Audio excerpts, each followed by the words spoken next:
Hi guys, welcome to our channel mister Sisindri. Bigg Boss హౌస్లో మణికంఠ మరోసారి emotional అయ్యాడు.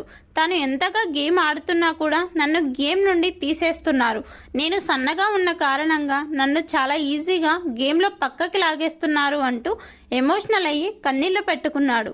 ఇక తాజాగా ఈరోజు ఉదయం లైవ్లో ఒక సంఘటన చోటు చేసుకుంది. మణికంఠ బెడ్రూమ్లో ఒంటరిగా పడుకొని తన గేమ్ గురించి బిగ్ బాస్కి చెప్తున్నాడు. నేను ఈ హౌస్లో ఉన్నన్ని రోజులు నా 100% ఎఫర్ట్స్ పెడతాను బిగ్ బాస్. నా లక్ష్యం ఒక్కటే, నేను ఇక్కడి నుండి టైటిల్ విన్నర్గా బయటికి వెళ్ళాలి. అందుకోసం ఏమైనా చేస్తాను, ఎంతవరకు అయినా వెళ్తాను. అయితే నాకు టాస్క్లో నిఖిల్ నుండి తీవ్రమైన పోటీ ఎదురవుతుంది.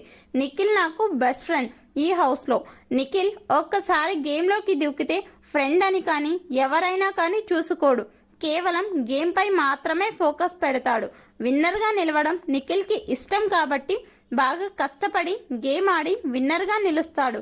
నాకు హ్యాపీగా ఉంది. అయితే నేను గేమ్లో ఓడిపోతున్నాను, నా వంతు కష్టమైతే నేను పెడుతున్నా బిగ్ బాస్ అంటూ కన్నీళ్లు పెట్టుకున్నాడు మణికంఠ.